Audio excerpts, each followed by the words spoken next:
Sir, एक सजायाफ्ता अपराधी जेल से बाहर आया है। नाम है नवजोत सिंह सिद्धू।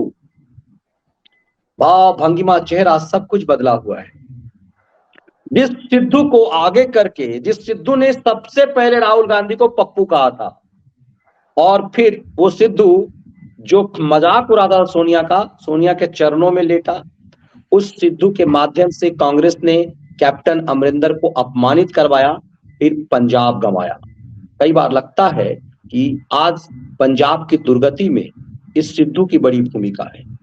इस सिद्धू जब जेल से बाहर आया तो जरा उसके जहर को हम लोगों ने पहले देखते हैं, फिर कांग्रेस को इस जहरीले सिद्धू से अब क्या उम्मीद है उसे भी थोड़ा समझेंगे। पहले जरा सा सुन लेते हैं सिद्धू को सर। इस भाव भंगिमा सब इसका बदला हुआ है सर। और वो सरकार की जड़ें हिला गई। मैं आज परीक्षा दी कि जब तक ये जाएंगे नहीं सिद्धू को छोड़ेंगे नहीं। इतनी खौफजदा है सरकार कि वो सत्य सुनना नहीं चाहती। अब मेरी बात सुने, अब मेरी बात सुने। जब भी डिक्टेटरशिप, जब भी तानाशाही इस देश में आई, एक क्रांति आई, एक क्रांति आई। और आज मैं छाती ठोक के कहता हूं कि उस क्रांति का नाम है राहुल गांधी। और वो सरकार की जड़ें हिला गई। मैं आज भी कहता हूं कि कांग्रेस का वर्कर देखिए जुल्म के खिलाफ किस तरह से टकरा रहा है और किस तरह से बर्फ की खली नहीं है जो पिघल जाएगा। आज लोकतंत्र बेड़ियों में है, बेड़ियों में। आज लोकतंत्र नाम की चीज नहीं रही कोई। अगर मेरा छोटा भाई भगवंत मान भी सुन रहा हो तो ये उसके लिए भी है। आज लोकतंत्र बेड़ियों में है, बेड़ियों में। पंजाब ढाल है इस देश की ढाल, उस ढाल को तोड़ने का प्रयास किया जा रहा है। पंजाब में प्रेसिडेंट रूल लगाने की साजिश की जा रही है। पंजाब में माइनॉरिटी रूल है। जहां जहां माइनॉरिटी मेजॉरिटी में है, वहां वहां लोकतंत्र नहीं, सेंटर की सरकार षड्यंत्र करती है, षड्यंत्र।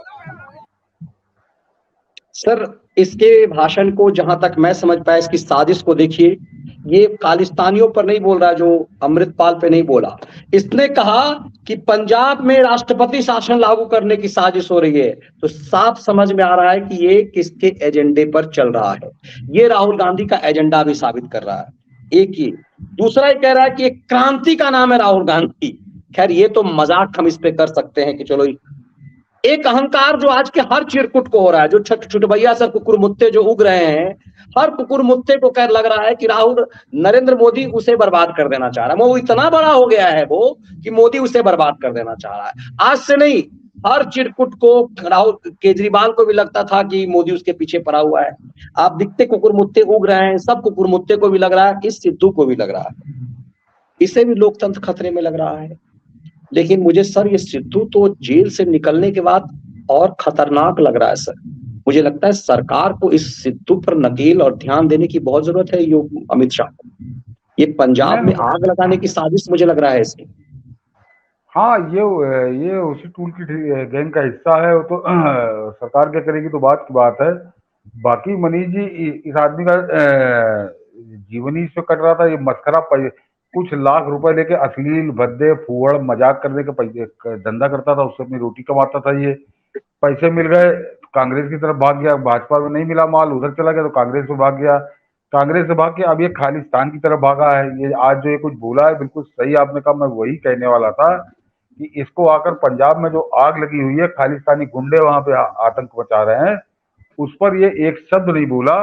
ये इस देश की सरकार पर टूट पड़ा बोला। और ये उसने उसी अमृतपाल के एजेंडे को, उसी केजरीवाल के एजेंडे को इसने आगे बढ़ाया कि पंजाब में राष्ट्रपति शासन लगाने की कोशिश हो रही है।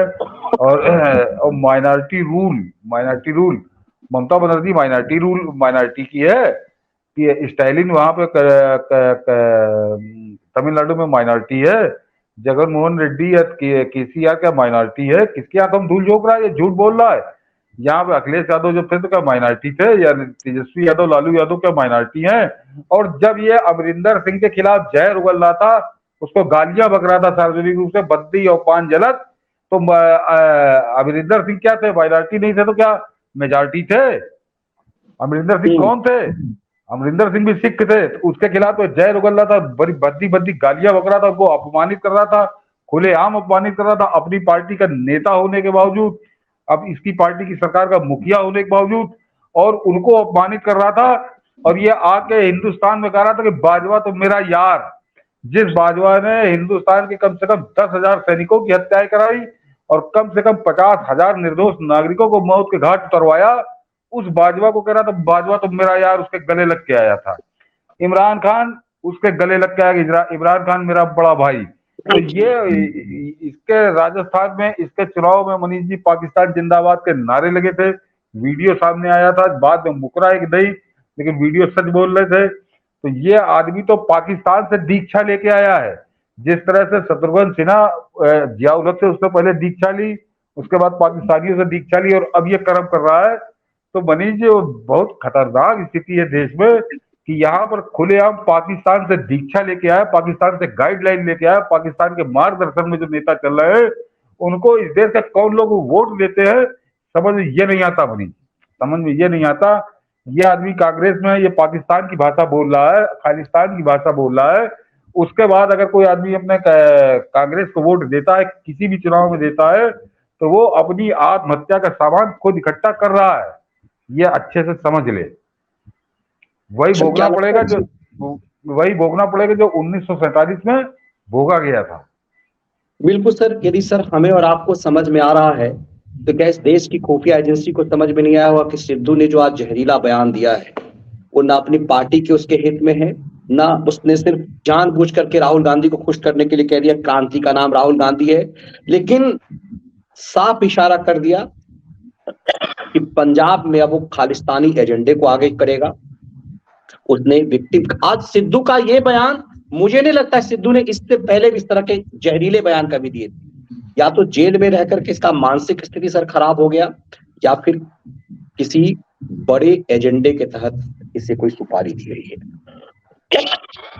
सॉरी। नहीं मनीष जी जो आपने सही कहा कि इसने एक लाइन में राहुल गांधी को निपटाया, उसके बाद इसने खालिस्तानी एजेंडा चलाया, और सुपारी तो समझिए ये जेल के अंदर इसकी मेरे ख्याल से पूरी डील हो गई है। कांग्रेस का वहां कुछ बचा नहीं है, ये भाग खड़ा होगा, ये केजरीवाल के ही गैंग में शामिल होगा, और वो कनाडा में बैठे इनके आका, चाहे इसका आका हो चाहे वो केजरीवाल का आका हो, वो लेना पड़ेगा। और ये खालिस्तान का सबसे बड़ा झंडा बरदार ये बन जाएगा। ये अमृतपाल से बड़ा चेहरा बनेगा, ये अमृतपाल से बड़ा चेहरा बनेगा खालिस्तान का।